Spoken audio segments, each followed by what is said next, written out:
CNE news में आप सभी का स्वागत है और अब लेते हैं खबर विशेष की ये खबर। चंडीगढ़ में नॉमिनेटेड पार्षदों की वोटिंग राइट पर सुप्रीम कोर्ट में सुनवाई को लेकर चंडीगढ़ प्रशासन का तारीख पर तारीख चल रहा है। आज भी नॉमिनेटेड पार्षदों की वोटिंग राइट को लेकर सुप्रीम कोर्ट में सुनवाई होनी थी, लेकिन फिर वही हुआ, तारीख पर तारीख। चंडीगढ़ प्रशासन ने आज भी सुप्रीम कोर्ट में सुनवाई के दौरान तारीख मांग ली है। इसी को लेकर आज हमारी बात सीनियर एडवोकेट सतिंदर सिंह से हुई। यहां बता दें कि सतिंदर सिंह वही शख्सियत हैं जिन्होंने नॉमिनेटेड पार्षदों की वोटिंग राइट को खत्म कराने के लिए सुप्रीम कोर्ट तक पहुंच गए। हालांकि अभी तक नॉमिनेटेड पार्षदों का चयन नहीं हुआ है। इसको लेकर के भी शहर की जनता में दुविधा है।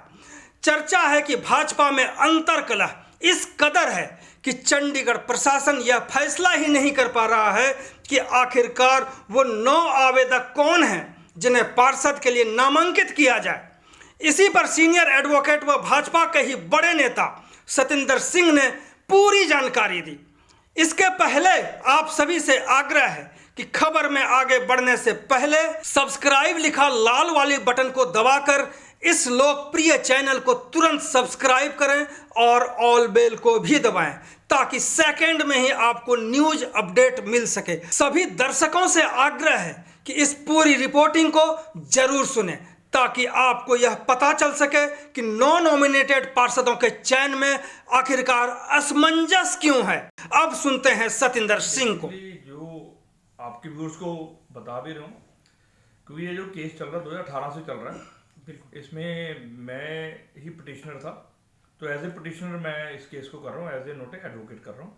बट आज की जो तारीख हुई है उसमें सुप्रीम कोर्ट में उनके सरकार के जो वकील थे कारपोरेशन के और एडमिनिस्ट्रेशन, इसमें एडमिनिस्ट्रेशन कॉर्पोरेशन अपील में SLP में गए हुए हैं। उन्होंने आज फिर डेट मांगी है। डेट इस कारण से मांगी है, अभी एक तो उन्होंने यूनियन ऑफ इंडिया को पीछे पार्टी बनाना था, वो पार्टी नहीं बनाया था उन्होंने, और दूसरा जो वकील साहब वो कह रहे थे भी मैं कोरोना से बाहर हुआ हूँ, अभी थोड़ा ठीक हुआ हूँ, तो मैं बहस आर्गूमेंट्स में कुछ जजमेंट्स वगैरह उन्होंने आज कोर्ट में दी हैं, उन जजमेंट को डिफरेंशिएट करके मैं बताना चाहता हूँ। तो उसके कारण फिर उन्होंने डेट लिया और मुझे लगता है भी अगली डेट जो डेट आई है वो 2 या 3 महीने के बाद आएगी। 3 महीने के बाद? जैसे 3 महीने के बाद तो हमको लगता है कि इस बीच में नॉमिनेटेड काउंसलर का जो चयन है वो शायद हमें लगता है प्रशासन नहीं करेगा। ऐसे में नगर निगम को कितना लाभ हुआ इसका?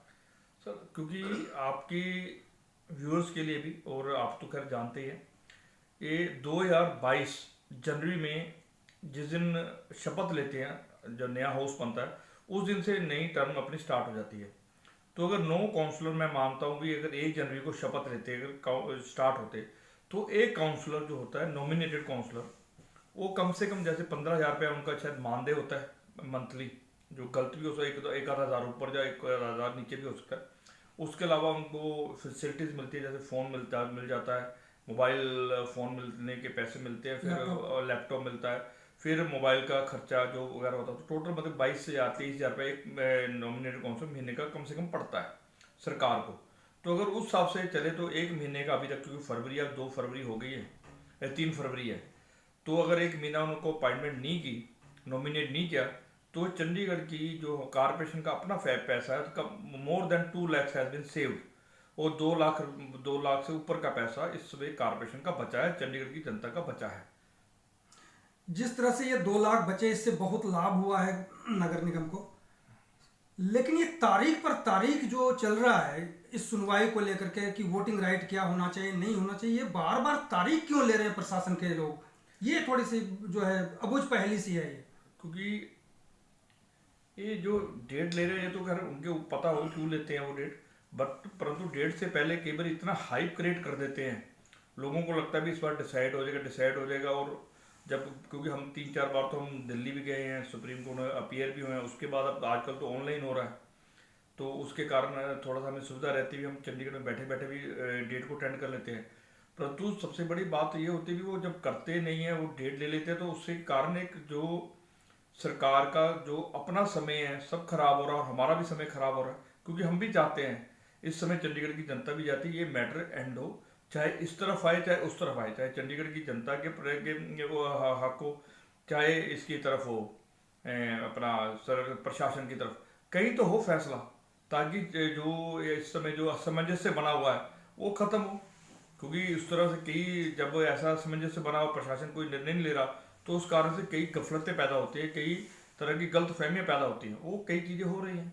कई गलतफहमियां हैं, या हो सकता है कि सही भी हो, कि प्रशासन में ऐसी बात चल रही है कि नॉमिनेटेड काउंसलर की जो संख्या है, क्योंकि पूरे देश में इतनी संख्या नहीं है, 9 नॉमिनेटेड काउंसलर हैं यहाँ पे जो और कहीं नहीं है, तो उसकी संख्या में शायद वो कमी ला सकते हैं। दूसरी तरफ में ये भी बात चल रही है कि भाजपा के अंदर अंतर कला है, क्योंकि कई नॉमिनेटेड काउंसलर बनने के लिए तैयार हुए हैं, बड़े बड़े फेज जो हैं इसमें आए हुए हैं कि हम बनेंगे, तो इसको लेकर के भी प्रशासन की नज़र है वहाँ पे कि जब तक वो फैसला ना कर ले कि कौन कौन बन जा, किसको बनाना है, तब तक ये शायद अनाउंस ना करे। ये देखो, जो बनाने वाली बात है वो तो प्रशासन ने बनाना है, एडमिनिस्ट्रेटर ने बनाना है। एडमिनिस्ट्रेटर जो चंडीगढ़ का पंजाब के गवर्नर है वही इसमें एडमिनिस्ट्रेटर है, बिल्कुल, तो उन्होंने अपॉइंट करने हैं।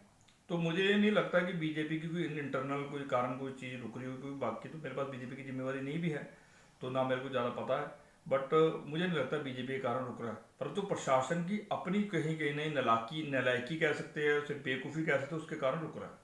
जिस तरह से आपने कहा कि 1 महीने तक अभी तक नॉमिनेटेड काउंसलर का चयन नहीं हुआ, तो 2 लाख रुपए की कम से कम बचत है नगर निगम को। लेकिन दूसरी तरफ अगर हम देखें तो प्रशासन के जो वकील यहाँ की बात रखने जा रहे हैं और जो तारीख पर तारीख ले रहे हैं, क्या उनको भी तो पैसा देना ही पड़ता होगा? हाँ, उनका बेसिकली तो बिकॉज मैं भी कई केसों में रिप्रेजेंट करता हूँ केस का, तो जो वहाँ पे जो सिस्टम होता है, अब इनका तो मुझे पता नहीं क्या है, पर वहाँ पे कई बार पर पेरेंट्स भी पैसे जाते हैं, क्योंकि इसमें पहले मुकर होती भी 1-2 बार पेश हुए हैं, तो केस में नेचुरली प्रशासन का पैसा तो लग ही रहा है। और मुझे ये नहीं समझ आ रहा भी वोटिंग राइट अगर हट गए तो कारपोरेशन को क्या नुकसान है, पर चंडीगढ़ एडमिनिस्ट्रेशन को क्या नुकसान है, मेरे को तो कुछ आज तक नहीं समझ आया और चंडीगढ़ की जनता को भी नहीं समझ आया। परंतु ये जिद पे अड़े हुए भी हमने वोटिंग राइट लेके आना, शायद इन्होंने अपने कुछ लोग बनाने और प्रशासन के अपने कुछ अफसर सब बनने होंगे। तो इस प्रकार से एक तरफ अगर हम बचा रहे हैं तो दूसरी तरफ हम खर्च भी कर रहे हैं, तो बराबर से हाई मामला है। तो ऐसे में चयन बहुत जल्द हो जाना चाहिए, या तो यस या तो नो, जो भी होना है कर देना चाहिए था, बल्कि वहां के हम वोटिंग राइट से मेरा कोई चयन का लेना देना भी नहीं है। हाँ नहीं, चेन और वोटिंग राइट में फर्क है। चेन जब होता है तो उसमें अभी 9 नॉमिनेटेड काउंसलर जब मर्जी ये चयनित कर सकते हैं, तो उसमें वोटिंग राइट का मामला बिल्कुल अलग है।